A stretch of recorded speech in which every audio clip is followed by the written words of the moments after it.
everyone. It's Jenna Williams, the Scream Queen, and from damnationvault.com, and I am here with Daniel Berger of Chaos Doctrine. How are you doing?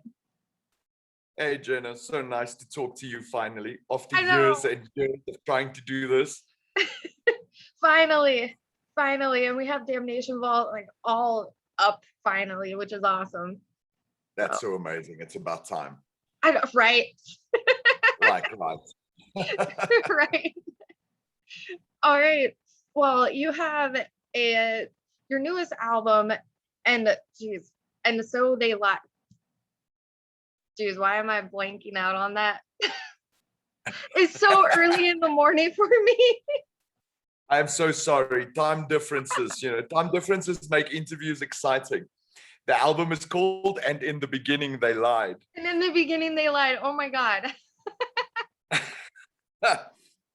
The first album had an easier name to remember because it was self-titled. So it was Right. Chaos Doctrine by Chaos Doctrine. And it features this amazing song called Blood Serpent God, which is like mind-blowing to me. That like it's just awesome. How's And the girl vocals on there? Yeah, it's like has such a possessed vibe to it. It's like amazing. So how did you come up with that song? Oh, I'm so glad you like it. So the song has a long history. So Alec, our guitarist, wrote it a long time ago. I don't know, 2-3 years, but it was ridiculously fast. It was like Meshuggah on steroids fast. And then Phil, the bass player, and I, one day we messed around with it.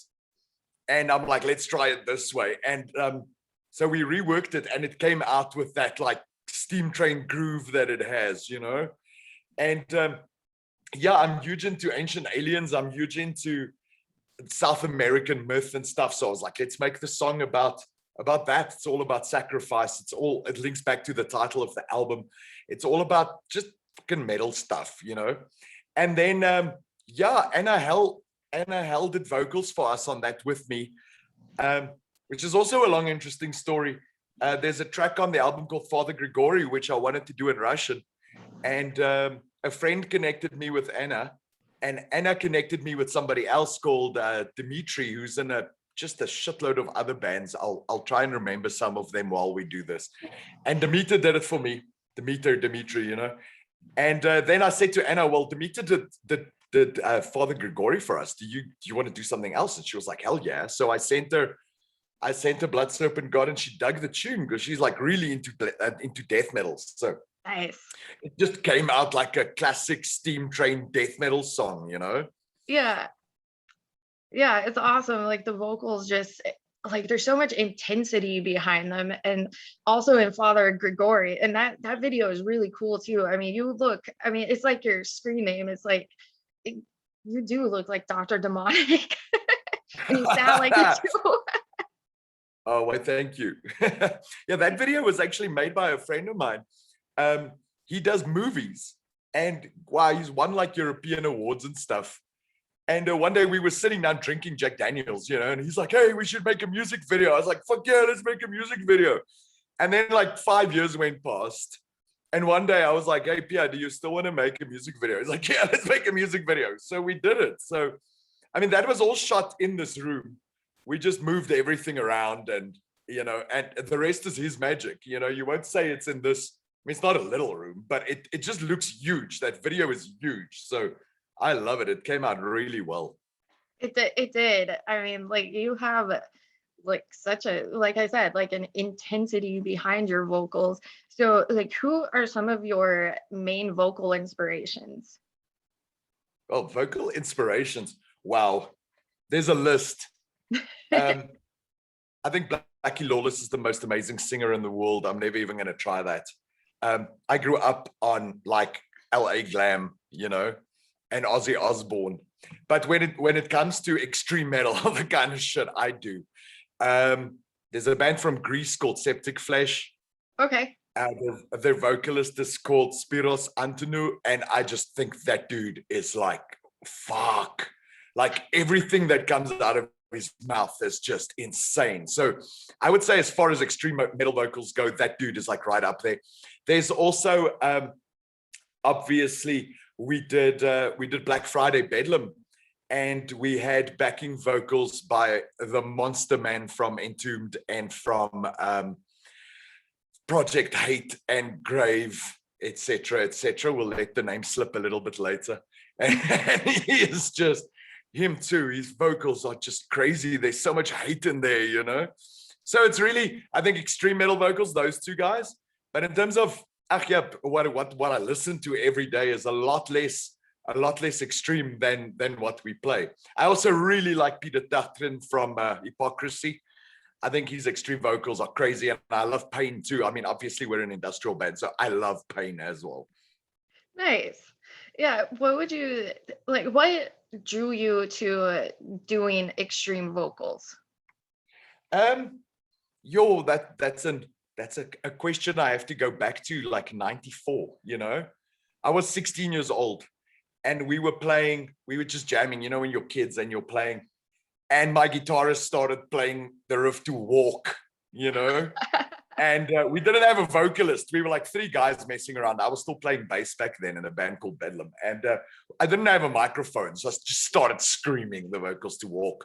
And, you know, like that was in 94. And then by 96, I was doing the same thing into a microphone. And I was just like, that's when I started getting into your more aggressive kind of stuff. I grew up on glam, but that's when I started getting into your much heavier kinds of metal. And I was just like, this is my thing, you know? So I did opera coaching years ago. I haven't done much clean singing in my life except for our Depeche Mode cover. But there's just something in that. It's primal and it's like a cathartic release. So that's why we do this, right? Right.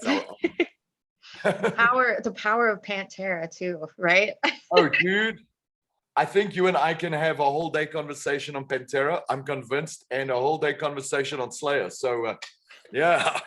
Pantera changed my life. I think there's a few bands that everyone in my band worships. Pantera is one of them, you know.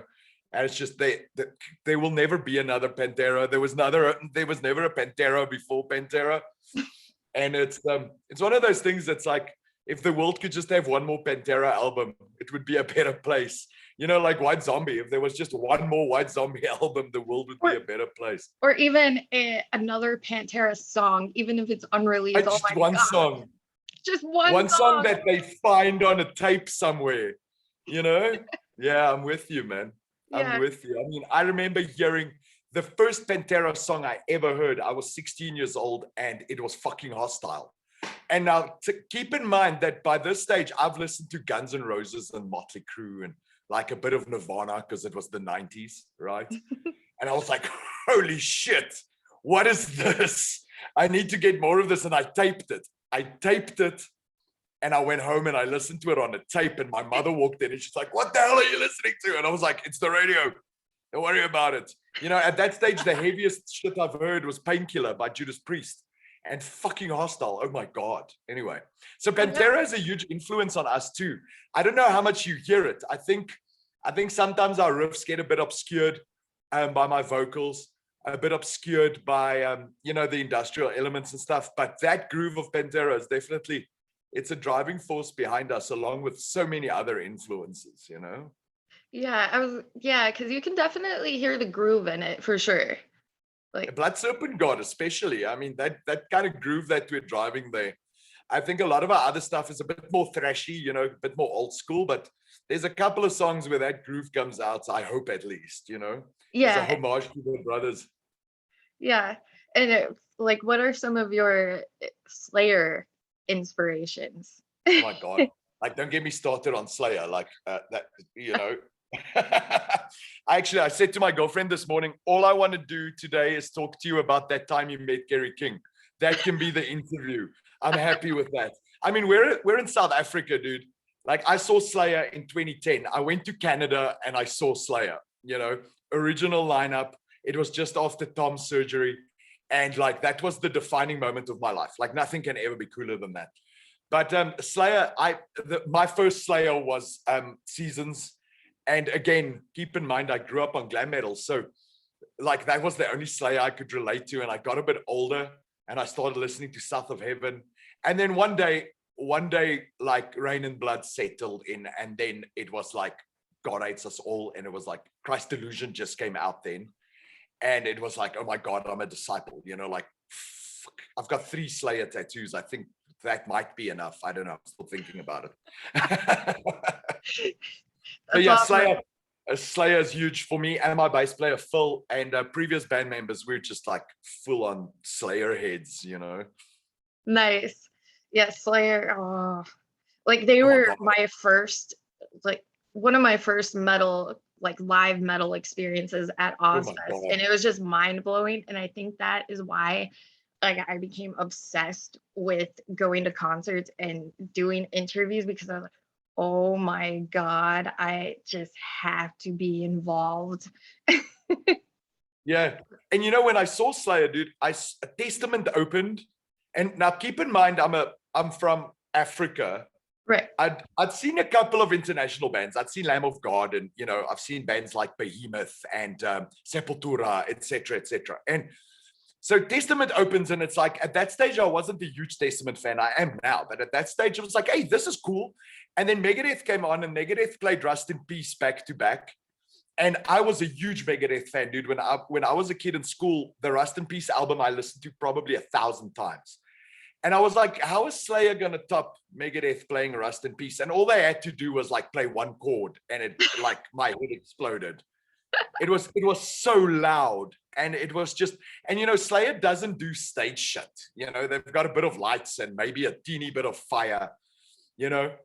Slayer is just fucking Slayer on stage. And I was just like, oh my God, how am I going to go back to my life after seeing this?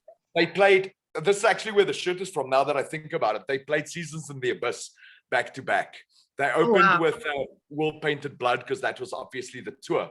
And they played Seasons in the Abyss back to back. And then they played like Raining Blood and, you know, South of Heaven, etc. The sort of classic line. But it was just like, oh, fuck. War Ensemble. God, like I'm getting chills just thinking about how awesome Slayer is live. Like it just, yeah, like again, one more Slayer album would have been nice too, you know, just one more Slayer album. you never know though, because how many times has Kiss said they're doing a farewell tour? Yeah, but that's Kiss, dude. I'm not so sure. I think Tom Araya is just like, really, fuck it. I want to go live on my what do you call those things? My ranch in Texas now. But you know, there was all this like Kerry is going to do something with Phil and Salmo and all this, like, you know, so well, let's see. But I mean, Slayer can't be Slayer without Tom, but anything Kerry King does, I'll listen to. Right. Kerry King. Yeah, he's like his 20-second solo in Ironhead by Rob Zombie, you know? It's like anything Kerry King does, I'll listen to. That's like how I am with Phil Anselmo. It's just like anything. I mean, his voice is just amazing, and his lyrics too. yeah. I do. Yeah. I follow Kerry King's wife on Instagram just to catch a sneak peek of him every now and then. Yeah. Although she is amazing. If you're in Instagram, check out Slayhole, because her page is just amazing. She posts pictures of her cats, her dogs, of her doing aerial shit, and every now and then Kerry King. But she's a super awesome chick with pentagram tattoos on her armpits. I mean, that's badass. You know? Yeah. Like Gary Holt has a cool Instagram too, even though I know. Oh yeah.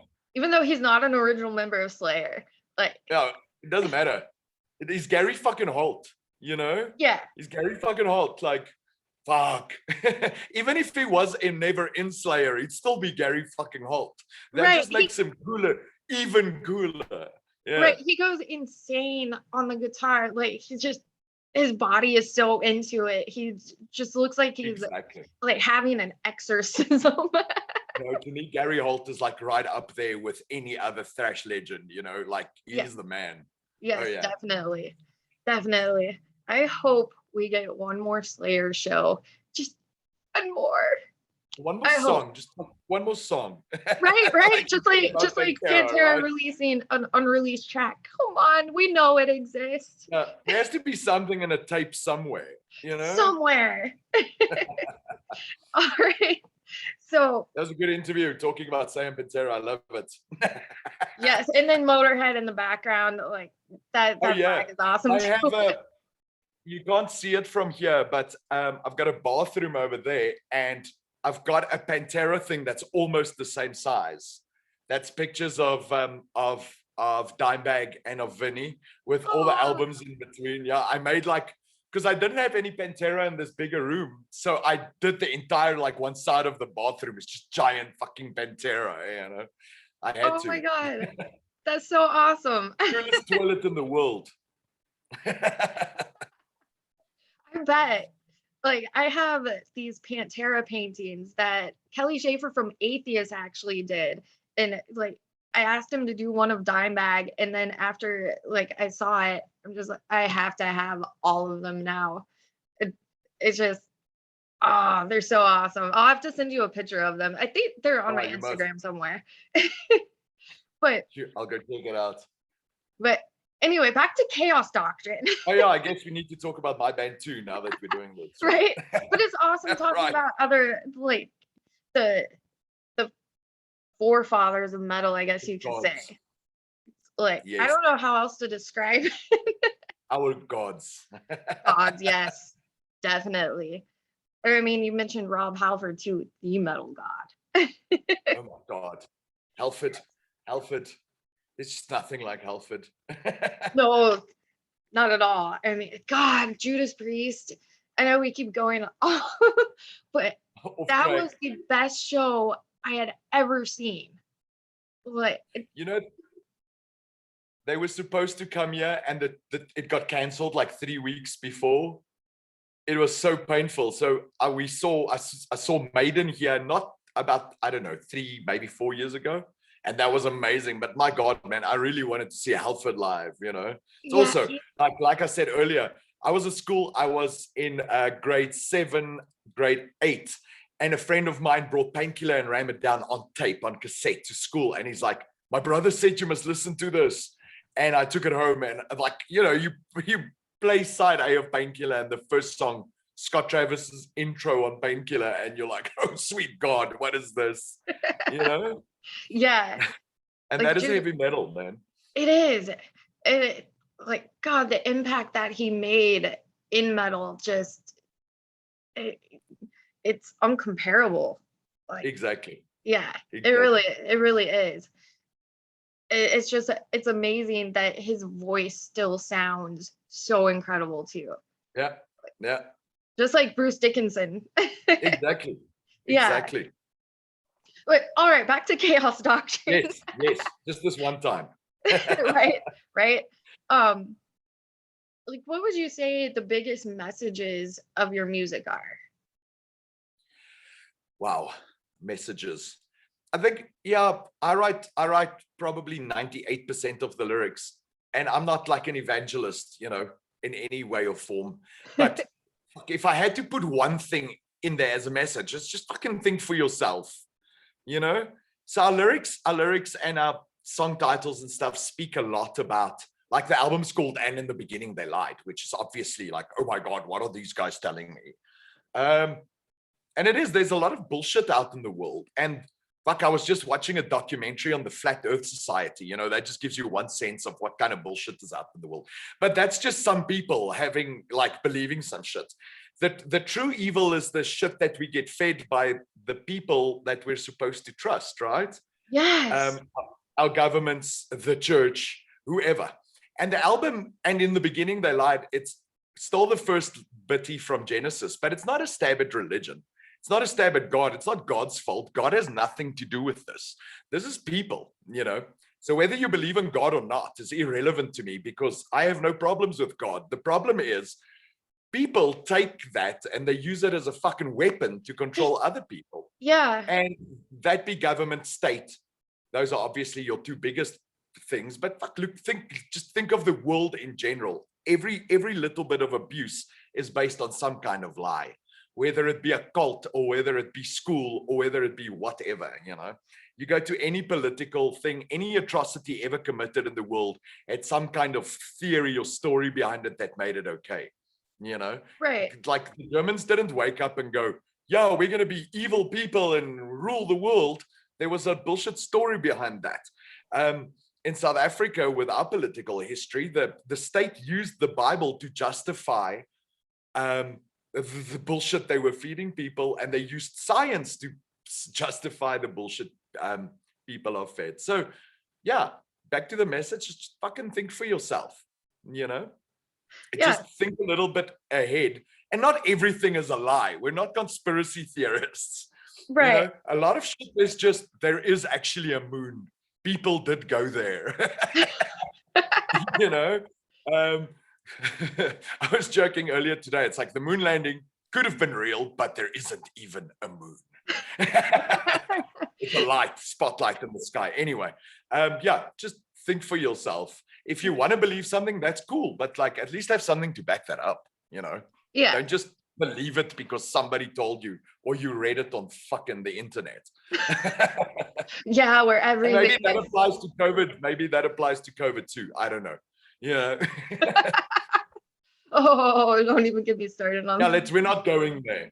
We're not going there. If you want to get vaccinated, fucking do it. And don't tell all your friends to go do it. If you don't want to, then don't. But don't tell all your friends not to. Don't be a dick. All of it is just crazy. I'm just going, how did we get like this? Like, yeah. Damn. The world is fucked up. It makes for good lyrics, I guess. It does. It makes for good metal. Because if the world was perfect, we'd be growling about unicorns and rainbows, and that wouldn't be very metal, Well, you know what? Ronnie James Dio. I mean, that's true. Ronnie James Dio sang about swords and rainbows. Yep. But in an angry way. Yeah, in a very powerful way too. Man, his voice. Wow. I know, right? Yeah, I wish I could have seen him live. Oh my God. Me too. I wish you could see the original Rainbow lineup live. Or Black Sabbath, the 1992 Dehumanizer lineup. I would have loved to see that too. But anyway, I can make 1,000 lists of who I would have loved to see live because no one ever came here. We're too far away. Yeah, so being in South Africa, like, what was it that made you want to start a metal band with like out having a lot of that around you? The short answer is Nikki Sixx. Okay. I saw a picture of Nikki Sixx and he was covered in tattoos. Well, duh. Well, back then, not as much as now. And I was just like, fuck me, I have to be this guy. And I went and I bought a bass guitar and I was like, I need to play metal. And obviously it got much heavier than Motley Crue, but that's where it all started for me. I heard Kickstart My Heart. I saw what Nikki Sixx looked like and I was like, I want to be this guy. And I mean, the metal scene, I mean, you need to read up about South Africa's very interesting place. The minority of people are white and the minority of the white population are metalheads. And especially 20 years ago, now you get a lot more metalheads that are black and Indian, etc., etc. But back then it was a white thing, But it happened with tapes, My cousin lent me a tape and a guy at school lent me his Megadeth tape and another guy at school lent me his Cannibal Corpse tape. And then I would lend them my Wasp tape and my Slayer tape. And that's how things went back before the internet, you remember? Yeah. And it sort of it grew like that, And back then the scene was quite formidable. Right now it's quite a lot smaller. And obviously COVID hasn't helped. But back then it was quite a formidable scene. We had quite a decent thrash death metal scene going on.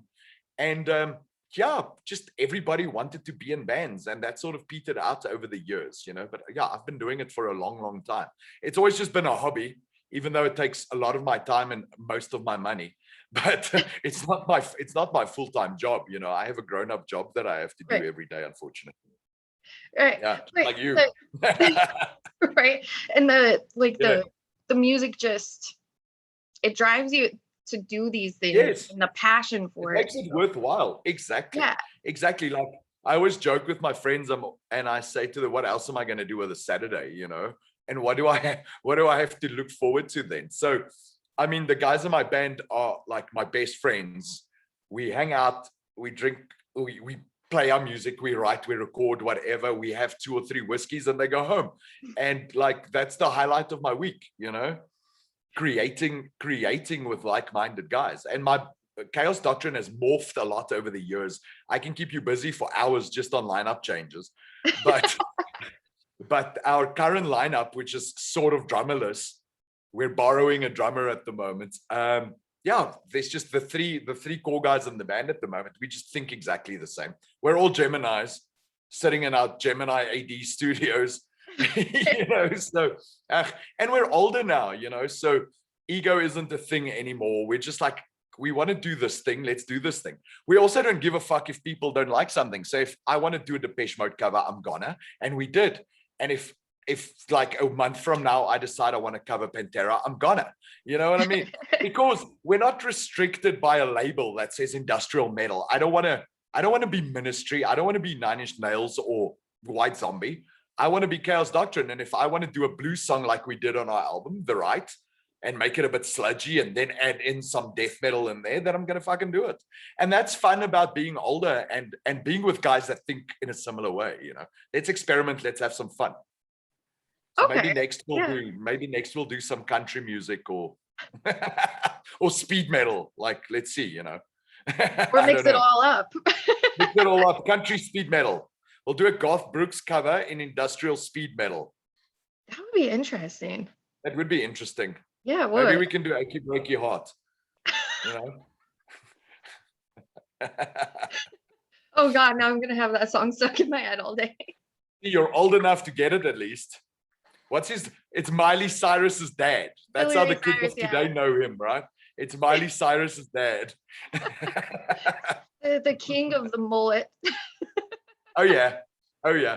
After Kiefer Sutherland in Lost Boys, because that was phenomenal. That mullet was great. I have never seen that before. Oh, dude, you have to. It's a missing part of your education. It's like one of those quintessential goth vampire movies with like an American edge. It's got that like rough half redneck edge to it. So you have to watch it. That's really good. It's cult, man. That's a way to describe it. Okay. Yeah. Because, you know, vampire movies are usually all goth and like, you know, not this. This has got that proper American redneck kind of vibe. Guys on motorbikes and like rough kids and they live in caves and shit.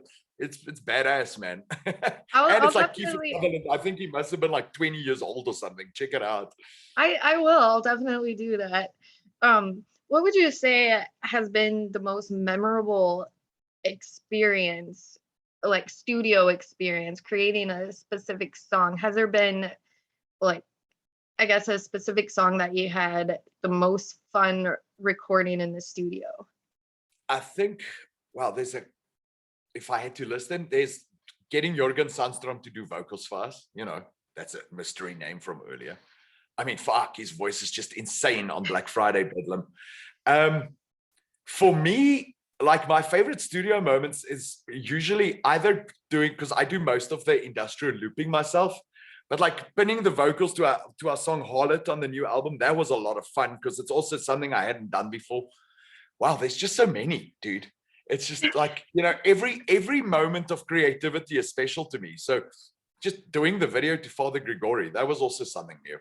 And then mixing Anna Hell's vocals, because Alec, our guitarist, does the engineering for all our songs and the mixing and mastering. So when Anna sent me her vocal files, I mixed that myself. I said to Alec, no, fuck off. I want to do this. So listening to a little Russian girl scream at you for hours and then blending it with your own vocals was just insane. Like there's parts where her vocals are so much deeper than mine.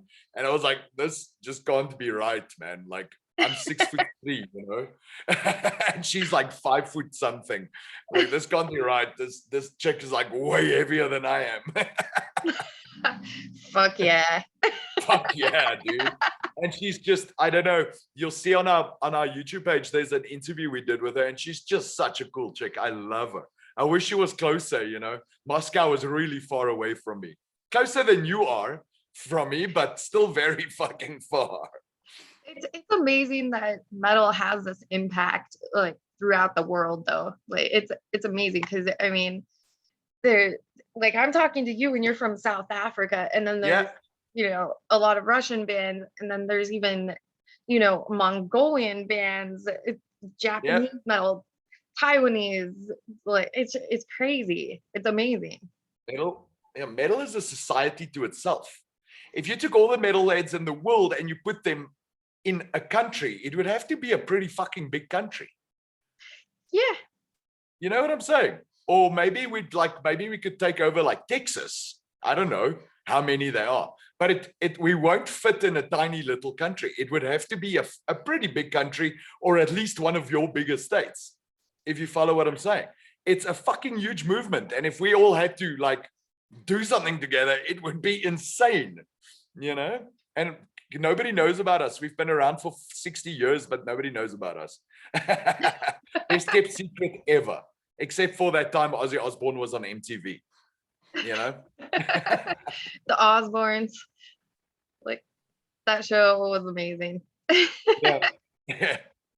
I mean, also think about it, like think how we grew up thinking about Russia, and then one day I'm a grown-up and I'm talking to a woman from Russia, and she's doing vocals with me over a computer. I mean, that's like a mindfuck all to itself. But I mean, we also grew up with this like communism danger shit.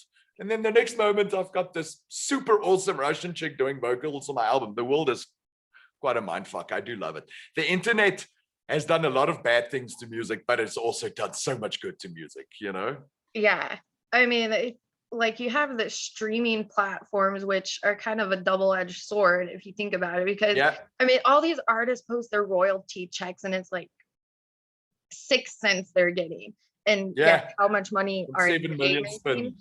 But at the same time, it allows people to discover new music. So but you would think they would be more generous towards the artists who are creating these tracks and everything. You would think that. You would think that, but then the platform owner can't buy a third yacht every year, or drive a Rolls Royce. So, these things happen. These things do happen. Yeah.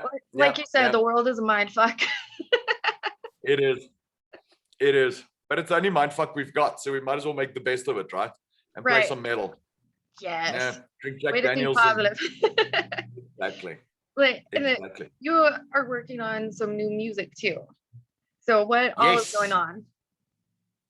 Wow. So there's 3 big things happening. Well, right now, in about a month's time, we'll bring out a new cover and like a reimagined version of an old song of our first album. So that's coming. That's quite exciting. Early, let's say mid next year, we'll bring out an EP. What I really love doing, I stole the idea, obviously, from Rob Zombie and from Al Jurgensen and such. I like taking some of our songs and reinterpreting them. So on our first album, we had a song called FTG. And on our EP that came out after that, I did a complete sort of techno remix of it. So expect some more of that. I want to take 1 or 2 of our other songs and do completely different versions of that. Sort of like when we did the Russian vocals on Father Grigory, And then our new album will come out the year after that. Maybe, I don't know, maybe it's ready next year. It's sort of halfway written, halfway made. So we move at a pace some days. We like get 1 million things done in 2 days, and then it takes 2 months to prepare for a show when we finally play a show and we want to do it properly, So those are some of the things going on. So new music dropping mid-October. So I'll let you know. Awesome. That's quite exciting. Yes, that is exciting. Yeah. I have to ask, like, because with Damnation Vault, and I know not everyone supports our veterans and stuff, but I like with the United States, like to me, viewing them, they are, the reason why we can do things freely. So how are veterans out there? How do you view veterans out there? Wow, dude. There's obviously, it's really hard to say this. The political, social connotations around what you would call a veteran in South Africa is very, very different. Because obviously America has a place in the world, and some of that the outer world is like, yay, America, and some of that the outer world is like, fuck off America, you know? And a lot of that comes here too. And I'm sure you being in the States, you're fully aware of that. Now, in South Africa, historically, our army was associated with an oppressive regime, because remember, we had apartheid and all of that stuff. And then when our government changed, during that time, we were also having a war in a country like 2 countries north of us, which really we shouldn't have been involved in. It cost a lot of people's lives, and it bankrupted the country. And then, then came the regime change in our country in 94, and the army sort of became an insignificant thing. So most people in South Africa, if you think about the US Army, the US Air Force, the US Navy, it's like this formidable fucking thing that they make movies about. South Africa's is nothing like that. It used to be kind of like that pre-1994.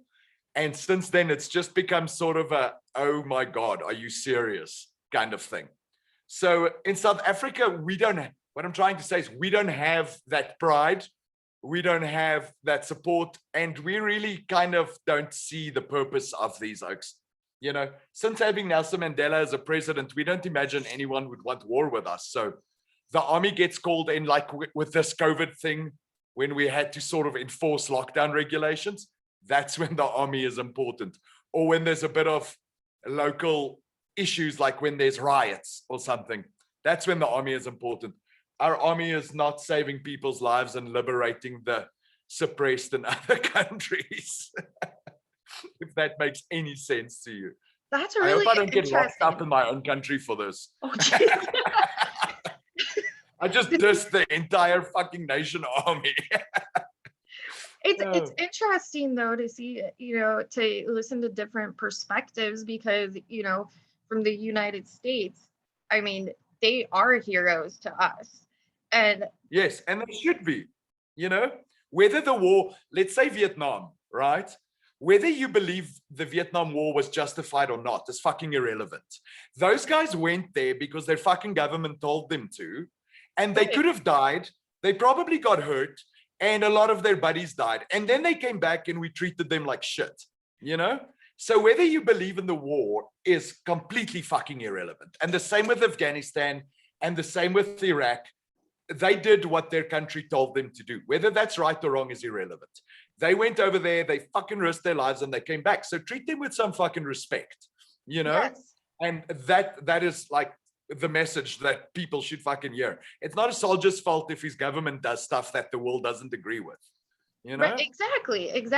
And I mean, all of these veterans go through so much trauma and everything. And it's really cool with music because, so many veterans have said that, it got them through their time, in combat, which is amazing. Yeah. Because music is like a best friend. But you know what? If you want to draw a parable, right? COVID fucking sucks, dude. We have friends dying now. We have family members dying. And that's the first time the world has ever experienced that, right? Well, not the first time ever. The first time in our extended lifetimes. For a soldier, that's pretty much every day. Yeah. You know what I mean? And people can't think past their own self-righteous bullshit to think, you know what, this person puts their life on the line for an ideal, which if I disagree with, really doesn't matter. The point is that is what they're doing, and they think that's right for their country, and they get asked and told to do that for their country. So just have a bit of fucking respect. Definitely. Thank you for sharing that and your perspective. It's really interesting. It's enlightening too. And I really like what you're doing, Jenna, because you know what? There's so many causes in the world. Like for me, I'm huge on animals, and I don't want to say I'm an animal rights activist, not at all, but I support where I can. I've got 7 fucking rescue animals in my yard, But I think it's a really good cause. These are people that went away and got hurt doing shit that they maybe didn't really want to do. and Yeah. bad things happen to them. And fuck me, we listen to metal and we're all like, oh, Ronnie James Dio, you saved my life, or James Hetfield or whoever, you saved my life. Fuck, let's give that experience that we had to these guys. Yeah. So I think it's super, babe. I really think it's awesome.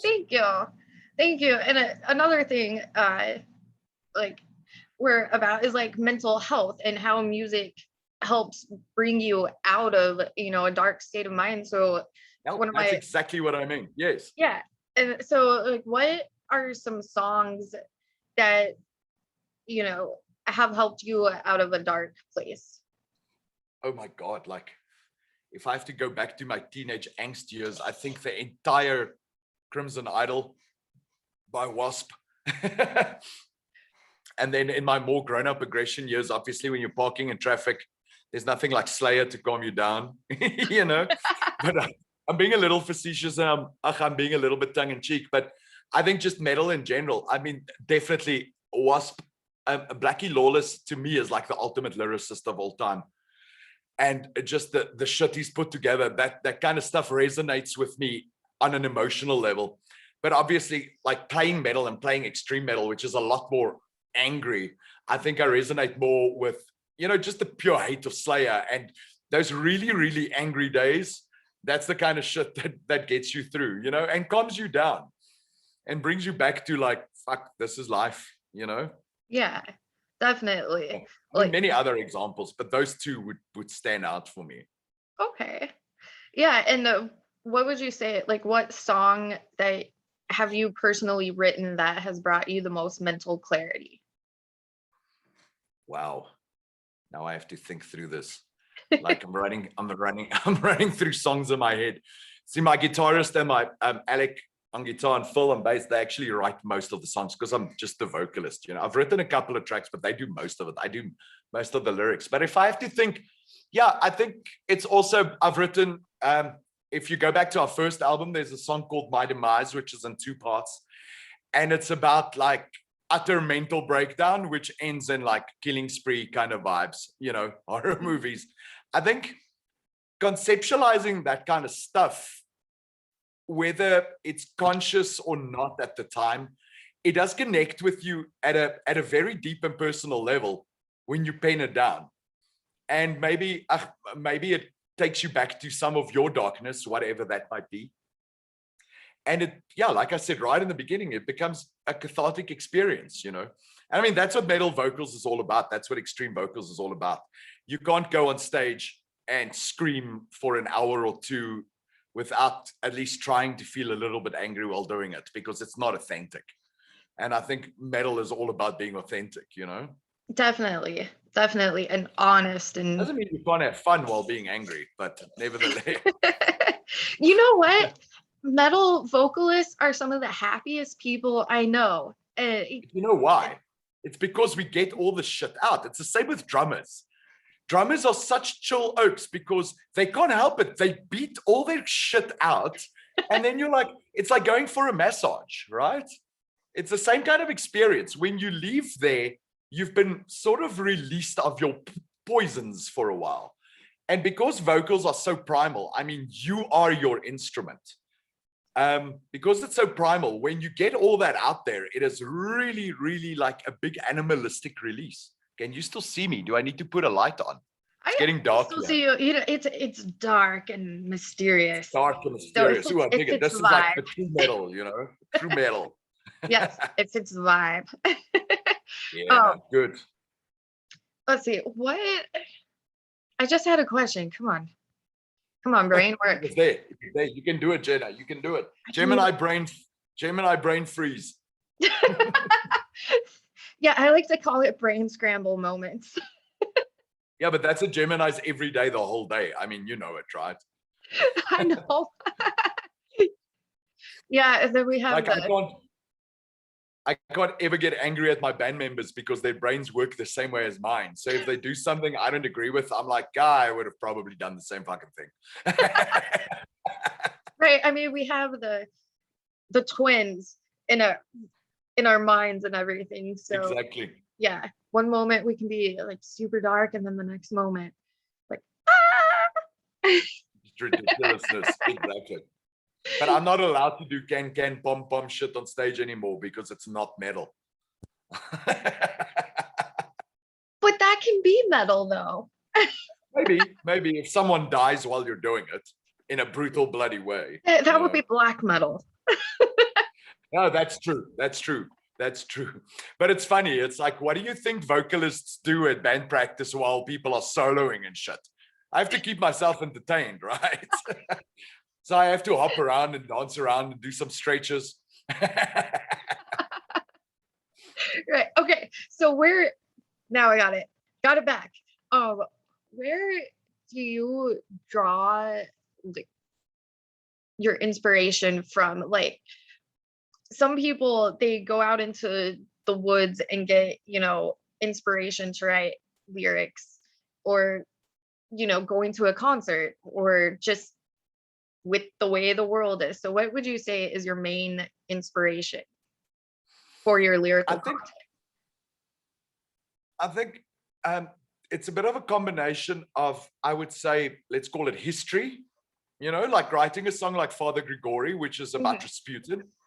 And I mean, our song Incubator has a bit of sort of, I would say, Nazi overtones. Not that we're Nazi. The song has that overtone about the Ubermensch and all that, about eugenetics and stuff. So let's say it's a combination of history, current affairs, what's happening in the world, and, just that fucking darkness and hate that makes metal, Again, extreme metal, the lyrical content is usually a bit darker than most, almost as dark as my room is getting.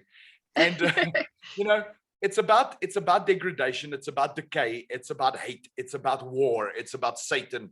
It's about whatever you want it to be about. But yeah, again, writing about unicorns and rainbows, I don't know if that will work for Chaos Doctrine. Maybe one day, not at the moment. All right. Well, those are all of my questions I have. What else would you like to say? Yeah, maybe just, I'm guessing a lot of your audience wouldn't have heard of us. So check us out from the deep south of the African continent. If you're into old school metal with angry industrial overtones, mixes of thrash and death metal, a little bit of Ministry, a little bit of White Zombie, a little bit of Pantera, a lot of Slayer, and check it out. Chaos Doctrine, we're on Instagram, we're on Facebook, we're not really on Twitter. Check us out. And yeah, thanks so much, Jenna, for making time for me. It is amazing to finally do it. We've been talking about this for fucking years. I know.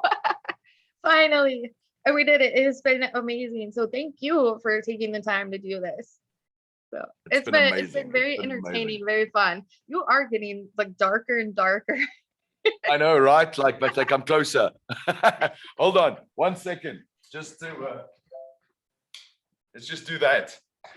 Just to close off now, everyone saw that I'm wearing a Slayer shirt with tracksuit pants because I'm fucking lazy and it's COVID life. I'm not wearing leather pants today. That's okay though. Like Wes Borland, from Limp Bizkit, when he was on the Space Zebra show, he would always wear like sports shorts. Like, and Jonathan Davis with his Adidas gear. Like I've interviewed some artists, and some of them have been like, okay, you can take a picture, but from waist up only, because they would be in their, sweatpants or something. Well, we wear shorts all the time. We wear shorts all the time because we live in fucking Africa, It's hot here. And also, Sepultura made it cool. Pantera made it cool. Remember in the 90s, when Sepultura and Pantera and White Zombie were like the thing, they all made it fucking cool to just look badass, Like you didn't have to look like fucking Kurt Cobain, but you didn't have to dress up like Bret Michaels or Vince Neil either. You could just pitch up, wear some camo shorts and your fucking Nail Bomb or Iron Maiden t-shirt or whatever, and just be badass anyway, Right. So I'm eternally grateful to those guys for changing the fashion. Because I have leather pants, but they're really warm, especially in Africa. All right. Well, on that bombshell. Yes. like the art of not giving a fuck. Exactly. The fashion of not Exactly. giving a fuck, right? Most definitely. Most definitely. All right. Well, thank you so much for doing this interview. Like, it's been very enlightening, and like it's so cool to interview, artists from different countries. So, yeah, I'm Oh, really yeah, glad man. that we finally got to do this. Finally. And hopefully one day we get to come play a show in North Dakota, you know? Yes. Oh my God, we need more metal here. I mean, I say this a lot, but I mean, the Rob Zombie Marilyn Manson show, that was practically sold out, if not sold out. And you would think that the promoters would book more shows like that out here, but I Yeah. think there's this stigma that since the population isn't there isn't, a lot of people in North Dakota compared to other places, and it is, conservative out here. And I think that they don't believe that there are enough metalheads out here to, go to more concerts, but there are. And I mean, even the Breaking Benjamin Skillet show, that one was practically sold out too. Slayer, that one was packed. I mean, you would think they Nice. would book more shows like that, but Now you know what our lives down here has been like forever. We got to see Behemoth before they were huge. You oh, know, nice. just just after the Satanist came out, just before they started doing world tours with Slayer. So while Behemoth was like sort of at the edge of becoming a super band, which in my mind they are now, and like they fucking deserve it For because they've sure. been working at it like forever. I mean, I love that album. I think it's just amazing. Oh my Um, God, that is one of so the we got best to see albums. Behemoth just before that, and that was great. And those are the kind of the international acts we get. We got to see Septic Flesh. We got to see another couple of bands like that. Fantastic, great bands, but not the stadium headliners. Those guys don't come down here. And it's probably, just, I mean, you know how show booking goes. Somebody has to put up money for that stuff. So Right. I'm guessing it's more of that. People took chances. A lot of people lost a lot of money on the way. And hopefully one day we'll get to see some of our legends before they're all retired. Right. I think it has a lot to do with marketing too, because if you market it the right way, it will draw people, like a lot of Yeah. people. And metalheads exist everywhere in the world, of course. Like, Yeah, exactly. yeah. Exactly. So I hope more metal bands come to South Africa, and I hope more metal bands come to North Dakota. Yeah. So we'll start a crowdfunding. We'll come play North Dakota for you. Awesome. It's really fucking far from here. It takes me 17 hours to get to Washington. I don't know how far you are from Washington, but that gives you a Washington State or sense. DC? DC. DC. Okay, so I'm not sure how far that is, but like North Dakota is kind of in the middle of the US, and it borders So Canada. so you're at the border of Canada at the top. Practically. So you would then that would be another, I don't know, 4-hour flight, 2 Yeah. hour flight. I mean, the point is it's 2 flights. Right. Yeah. Yeah, probably like a 16-hour flight for you. Yeah, exactly. We'll be tired, but it's okay. We'll see the sights first. All right. Well, thank you so much for doing this interview. Thanks again. All It's been right. fucking fun. It has. Like, I'm excited to post it. I'll probably have it up within the next few days. Fabulous. I can't wait to see it. All right. Yeah. Awesome. Take care, babe. All I'll catch right. you See ya. later. Bye. Cheers. Bye.